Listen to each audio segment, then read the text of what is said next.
इस्लामाबाद का जलसा और वज़ीर आला केपी के अली अमीन गंडापुर के वारंट गिरफ्तारी। ये भी कहा जा रहा है कि केपी के गवर्नमेंट के खिलाफ तहरीक अदम एतमाद आ रही है। दूसरी जानिब अगर हम अपोजिशन लीडर उमर अयूब की बात करें तो उन्होंने ख्वाजा आसिफ को कहा कि मिन्नतें तरले तो ख्वाजा आसिफ साहब करते हैं और महमूद अचकज़ई साहब को सियासी जमातों के साथ बातचीत का मैंडेट दिया हुआ है। नाज़रीन, पाकिस्तान में तेज़ी से सियासी सूरत हाल तब्दील हो रही है। एक तरफ तो इस्लामाबाद में 8 सितंबर को पाकिस्तान तहरीक इंसाफ जलसा करने जा रही है और अगर हम हुकूमती तहादियों की बात करें तो हुकूमत कोशिश कर रही है कि मौलाना फजलुर रहमान साहब को मनाया जा सके। मौलाना फजलुर रहमान साहब ने नेशनल असम्बली में खड़े होकर सियासी डायलॉग और सियासी जमातों के जो अहम कारकुनान हैं इंक्लूडिंग इमरान खान, उनके साथ बातचीत का टास्क दिया है।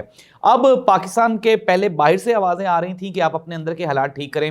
अब पाकिस्तान के अंदर आहिस्ता आहिस्ता एक फ़ज़ा बन रही है और एक प्रेशर बिल्ड किया जा रहा है। अख्तर मेंगल का रिज़ाइन, फिर उसके बाद महमूद अचकज़ई का मैदान में आना, मौलाना फजलुर रहमान साहब का बयान और आज उमर अयूब ने भी ये कह दिया। उन्होंने कहा कि ये जब तक माहौल नहीं बनेगा बातचीत का तब तक बातचीत नहीं हो सकती।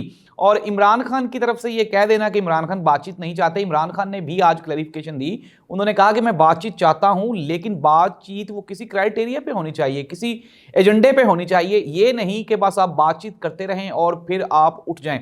अब प्रोग्राम का बाकायदा आगाज़ करते हुए सबसे पहले हम लोग शामिल कर लेते हैं KPK की सूरत हाल।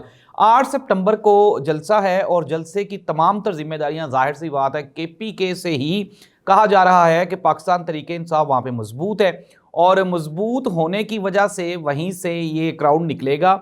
और पिछली मरतबा भी हमने देखा था जब इस्लामाबाद में जलसे का ऐलान किया गया था तो KPK से वो क्रेन्स और बुलडोज़र्स और मशीनें और इसके अलावा वहाँ से सारे व्हीकल्स वहीं से आए थे।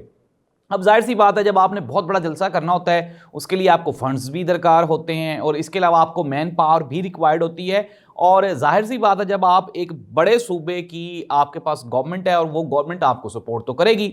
जब पंजाब में कोई भी सियासी एक्टिविटी होती है तो मुस्लिम लीग नून की गवर्नमेंट और मरीम नवाज साहिबा की गवर्नमेंट उसको सपोर्ट कर रही होती है, इथिकली, मोरली और फाइनेंशियली भी।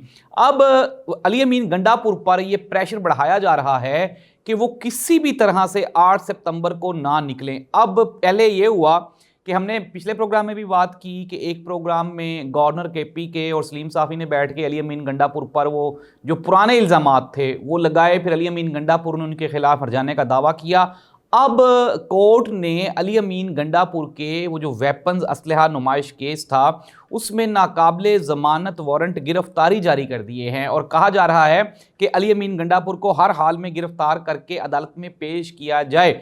और अच्छा, एक तो सूरत हाल अब ये हो गई। दूसरी सूरत हाल ये है कि कहने वाले ये भी कह रहे हैं कि 8 सितंबर से पहले पहले KPK गवर्नमेंट में कोई अपोजिशन की तरफ से अदम एतमाद की तहरीक भी आ सकती है। अगर हम वहाँ पे नंबर गेम्स देखें तो KPK में Pakistan Tehreek Insaf single largest party है। अपोजिशन में इतनी तादाद है ही नहीं कि वहाँ पे अली अमीन गंडापुर की हुकूमत को ख़त्म किया जा सके, लेकिन जाहिर सी बात है कि पॉलिटिकली अली अमीन गंडापुर को एंगेज करने के लिए अब क्या होगा कि KPK में तहरीक अदम एतमाद लाई जाएगी जिसकी वजह से अली अमीन गंडापुर वहाँ पे एंगेज हो जाएंगे और बकाया जो क़यादत है वो तो आपको पहले ही पता है कि वो अपने अपने मसाइल में उलझी हुई है। तो 8 सितंबर का जो जलसा है उसको रोकने के लिए हुकूमत की तरफ से ये तैयारियां की जा रही हैं। अब हम हुकूमत की बात करते हैं। हुकूमत अपने इत्तेहादियों को मनाने की कोशिश कर रही है। मियां मोहम्मद शहबाज शरीफ साहब की आज MQM के वफद के साथ मुलाकात हुई। अब MQM ने उनसे अपने मुतालबात वो उनके सामने रखे, बिजली के बिलों में कमी और कराची की डेवलपमेंट फंड्स और इसके अलावा भी जो गवर्नरशिप के मामलात थे वो भी मियाँ साहब से डिस्कस हुए। मियाँ साहब ने यकीन दहानी करवाई कि जी मैं आपके मामलात को हल करूँगा, लेकिन मीटिंग के इख्तिताम पे MQM ने एक बड़ा सरप्राइज़ दिया और उन्होंने कहा कि हम आइंदा 1 या 2 दिन में कराची में एक बड़ा एहतजाज करने जा रहे हैं K इलेक्ट्रिक के बाहर, जिसकी वजह से अब हालात क्या होंगे। जाहिर सी बात है जब आप हुकूमत में हों तो एहतजाज की फ़िज़ा जब आप खुद बनाएंगे तो फिर आहिस्ता आहिस्ता चीज़ें वो एहतजाज की जानिब उठना शुरू हो जाती हैं। 8 सितंबर को पाकिस्तान तहरीक इंसाफ का जलसा, MQM की तरफ से कराची में एहतजाज, फिर मौलाना फजलुर रहमान साहब का ये कहना कि डेरा इस्माइल खान, लकी मरवत समेत KPK के हालात बहुत ख़राब हैं, बलोचिस्तान के हालात बहुत ख़राब हैं।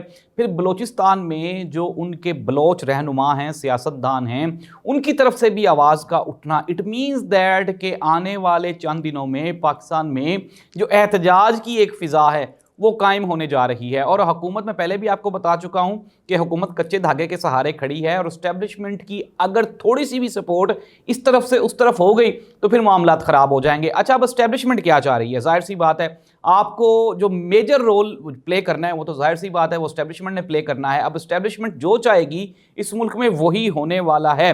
इस्टेब्लिशमेंट के इंटरेस्ट की बात यह है कि इस्टेब्लिशमेंट ये चाहती है कि किसी भी तरह से वो मुख्तलिफ पोलिटिकल पार्टीज़ को इंगेज करे। और जाहिर सी बात है अगर हम पॉलिटिकल प्रोसेस की बात करेंगे तो इमरान खान को इसमें एक वाइटल रोल प्ले करना होगा और इमरान खान के बगैर आप पॉलिटिकली कोई भी चीज़ उसको कंप्लीट कर ही नहीं सकते। इस्टेब्लिशमेंट क्या करेगी? अब इस्टेब्लिशमेंट ने पिछली मरतबा आज़म सवाती के जरिए इमरान खान को अप्रोच किया, अब अली अमीन गंडापुर पे प्रेशर डाल के अब दो तरह की चीज़ें पैरेलल चलेंगी। एक तो एहतजाज की फ़िज़ा और फिर दूसरी जानिब दूसरी जमातों खुसूसन अपोजिशन की जो जमातें हैं उनके दरमियान इस्टेब्लिशमेंट के साथ जो दूरियां हैं वो आहिस्ता आहिस्ता कम होती जाएंगी। और फिर एट द एंड मैं आपको पहले भी कह चुका हूं, सितंबर और अक्टूबर ना सिर्फ मौसम की तब्दीली का साल है पाकिस्तान में, बल्कि ये इक़्तिदार की तब्दीली का साल भी पाकिस्तान में है। नेशनल इंटरनेशनल जितनी भी फर्म्स हैं, सर्विस कंपनीज़ हैं, वो सारी ये कह चुकी हैं कि पाकिस्तान की मौजूदा हुकूमत लंबा नहीं चल सकती। मियां मोहम्मद शहबाज शरीफ साहब एक तो पाकिस्तान में जो अंदरूनी मसाइल हैं उसकी वजह से परेशान हैं, फिर पॉलिटिकली इतने इश्यूज़ हो गए हैं, इकोनॉमिकली इतने मसाइल आ रहे हैं, IMF जवाब देता जा रहा है। और फिर आने वाले दिनों में जो सबसे बड़ा चेंज है वो है इमरान खान की रिहाई का मुतालबा, जो कि आहिस्ता आहिस्ता ज़ोर पकड़ता जा रहा है। नाज़रीन, काजी फ़ाइज़ा साहब के अप्रोक्सीमेटली कोई 50+ डेज़ रह गए हैं आइनी मुद्दत के। उसके बाद जस्टिस मंसूर अली शाह की एंट्री है और फिर मैं पिछले प्रोग्राम में भी बता चुका हूँ कि किसी न किसी तरह से ये जो आने वाले दिनों में अदालती बहरान है ये हुकूमत की तब्दीली का बायस बनने जा रहा है। ये ब्रेकिंग न्यूज़ है जो मैं आपको दे रहा हूँ। वकला भी मुनज़्ज़म हो रहे हैं, एक तरफ वकला मुनज़्ज़म हो रहे हैं, मौलाना फजलुर रहमान KPK में एहतजाज की वो फ़िज़ा बना रहे हैं, MQM ने कराची में एहतजाज का ऐलान कर दिया है, महमूद अचकज़ई साहब पॉलिटिकल राब्ते कर रहे हैं और अपोजिशन के अलाइंस को मजबूत कर रहे हैं। एक तरफ हुकूमत अपने अलाइंसिस को कंट्रोल कर रही है और मजबूत कर रही है, दूसरी जानिब पाकिस्तान तहरीक-ए-इंसाफ, महमूद अचकज़ई, मौलाना फजलुर रहमान और बलोच रहनुमा ये भी एक प्लेटफॉर्म पे इकट्ठे हो रहे हैं। और उमर अयूब ने यह बता दिया है कि आने वाले दिनों में पाकिस्तान तहरीक-ए-इंसाफ सियासी प्लेटफॉर्म यूज़ करेगी और अपने एहतजाज तमाम के तमाम वो असम्बली में और सेनेट में रिकॉर्ड करवाए जाएंगे। और ये जो आइनी तरमीम करने जा रही है हुकूमत, इसके लिए ये आसान टास्क नहीं होगा।